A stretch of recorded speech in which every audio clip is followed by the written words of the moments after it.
Drugs, लड़कियां, मादियत, तमाम वालदैन के लिए इस सब से अपने बच्चों को दूर रखें। ये एक इंतहाई तहकीकी वीडियो है जिसमें लेटेस्ट जो आप नेट पर देख रहे हैं अरमगान का जो सारा केस है, ये आपका बच्चा भी हो सकता है। आप तसव्वुर कीजिए यूनिवर्सिटी कॉलेजेस में जिस तरह सोशल मीडिया एप्स और इस मादियत के कल्चर के ज़रिए तबाही लाई जा रही है और जो कुछ हो रहा है, हमें इमेजिनेशन से भी बियॉन्ड चीज़ें हैं। मैं हमेशा कहता हूँ जिस तरह हमारे माँ-बाप ने हमारी परवरिश की थी, अब जो आगे नस्लें हैं, उनको इस दौर में पालना, ये एआई और मादियत और ये ड्रग्स और लड़कियाँ और ये इस तरह एक्सेस और ये अय्याशी, यू कांट इवन इमेजिन अब ये कब कितना मुश्किल होगा। मुस्तफ़ा आमिर का कत्ल सिर्फ एक दोस्ती का अंजाम नहीं है, एक पूरी जनरेशन है जो तबाही पर है। और प्लीज़ तमाम पेरेंट्स इस वीडियो को ना सिर्फ देखिए, शेयर कीजिए और समझने की कोशिश कीजिए। अरमुगान कुरैशी जो दौलत, शोहरत, ख़वातीन इन सब का रसिया था, उसने मुस्तफ़ा को जिस बेदर्दी से कत्ल किया वो सब आप नेट पर देख चुके हैं। ये गुस्सा नहीं था, इसके पीछे वो कल्चर है जो हमारी सोसाइटी में आम हो रहा है, बढ़ता जा रहा है, मटीरियलिज्म, मादियत, जिस पर ये टर्म ही मैंने कॉइन किया। आप सबको ये सोचिए, समझिए, उसकी प्रैक्टिकल इम्प्लीकेशंस अब आपके सामने आ रही हैं और किस तरह ये माइंड को कैप्चर करती हैं और तबाही आती है, वो भी आपके सामने है। ये सोसाइटी का एक अंधापन है, एक अंधेर नगरी। और तमाम वालदैन से मैं अपील करूंगा कि प्लीज इस वीडियो को संभाल के रखिए, अपनी नस्लों के लीजिए। कुछ रिपोर्ट्स के मुताबिक मुस्तफ़ा सिर्फ अरमुगान का दोस्त नहीं था, वो उसका ड्रग्स का कस्टमर भी था। अब हेयर कम के पेरेंट्स नहीं देख रहे थे, ये सवाल है।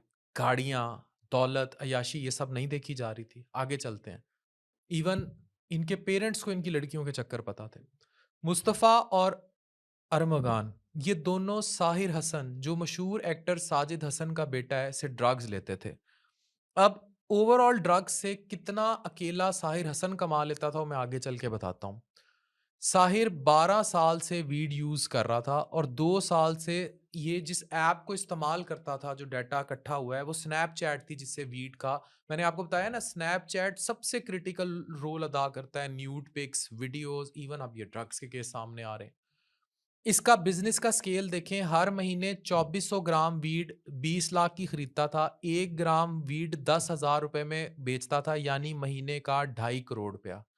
अभी ये साबित होना है, लेकिन जो कुछ नज़र आ रहा है वो कुछ ऐसा ही है। ये फैसला करना मौज़ूद अदालतों का काम है, लेकिन जो डाटा अवेलेबल है उसकी बेस पर ये सब ऐसे ही है। अब सवाल ये है कि साजिद हसन वालिद थे, उन्होंने बेटे से कभी सवाल नहीं किया कि बेटे सब कहाँ से आ रहा है। ये पेरेंटिंग में आता है, बैड पेरेंटिंग, ये हमें देखना पड़ेगा। आगे चलते हैं कि मान लिया बेटा मुजरिम नहीं है, लेकिन पैसे कहाँ से आ रहे थे, वालिद का पूछना बनता था। पुलिस ने साहिर हसन को इंटेरोगेट किया तो उसने मुख्तलिफ क्लाइंट्स बताने शुरू कर दिए और ये सब कुछ चलता रहा। लेकिन फिर मैं कहूँगा बैड पेरेंटिंग पर सवाल फिर नहीं हुआ। एनिमल मूवी आपने देखी, उसमें भी ये सब कुछ था, जिसमें ये जो जितनी भी अब इंडियन की मूवीज हैं जिससे आप बहुत ज्यादा इंस्पायर्ड हैं, या इवन ये जो सोशल मीडिया के आप स्टार्स फिर रहे हैं, इनकी लड़ाइयाँ चल रही हैं, एक दूसरे पे जो कुछ कराते फिर रहे हैं, असले की नुमाइश, गाड़ियाँ, शादियों पे पैसा फेंकना, ये सब भी इसी तरह सोसाइटी को बर्बाद कर रहा है। मुस्तफ़ा का कत्ल प्लानिंग से किया गया। अगर आप उसके कत्ल में जिस तरह किया गया है, अगर आप देखें तो आपको, और उसमें लड़की भी इन्वॉल्व है, लड़की की इन्वॉल्वमेंट है। मुस्तफ़ा अरमगान सिर्फ ड्रग्स नहीं, पार्टीज करते थे, लड़कियां इकट्ठी होती थी, और शीशा पार्टी कल्चर पाकिस्तान के छोटे शहरों में भी कितना आम है, इस बात का हम लोगों को ज़रूर अंदाज़ा है, इदारों को ज़रूर अंदाज़ा है। आप लोगों को अंदाज़ा नहीं है तो अपने बच्चों पर नज़र रखें। ये दोनों एक लड़की के पीछे थे।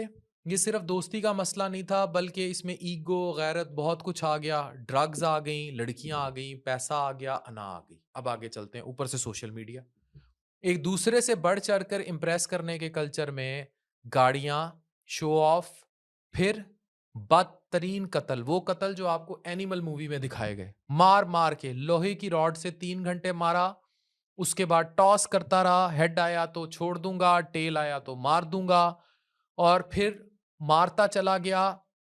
फिर बलूचिस्तान के इलाके हब में ले गया, उसको गाड़ी खोल के कहा भाग, नहीं भाग सका, जख्मी, बिल्कुल एक टिपिकल बॉलीवुड की वो मूवी जो देखते हुए रूह कांप जाए।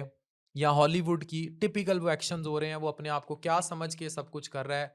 वहशत, बर्बरियत क्या होगी वो मनाज़िर इमेजिन कीजिए जब कोई गाड़ी टिपिकल जैसे मूवीज़ में दिखाते हैं कि डिग्गी बंद की, यूँ फेंका और वो टिपिकल एनिमल मूवी की तरह या किसी मूवी की तरह पीछे से बूम गाड़ी ध और एक हीरो साहब सामने आ रहे हैं। हीरो कौन है?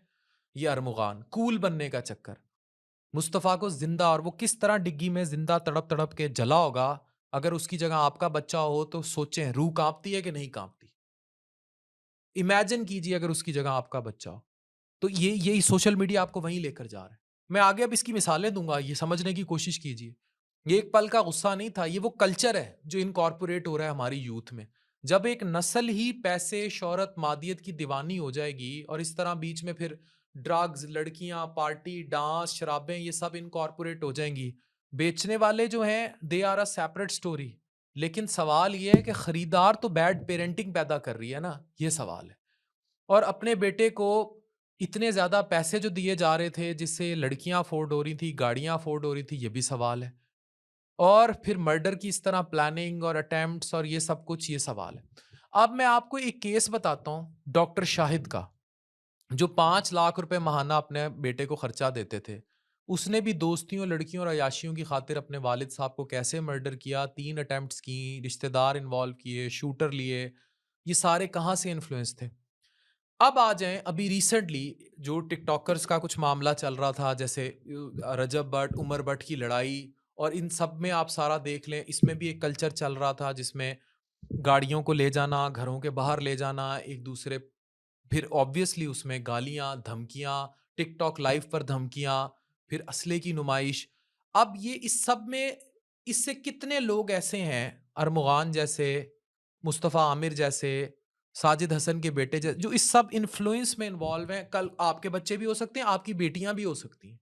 यहाँ तो ये तो बहुत बड़ा एक एनिमल मूवी चल रही है ना हमारे सामने। आपकी बेटियाँ भी हो सकती हैं, पार्टीज़ में जाती हों, डांस करती हों, ड्रग्स में इन्वॉल्व हों।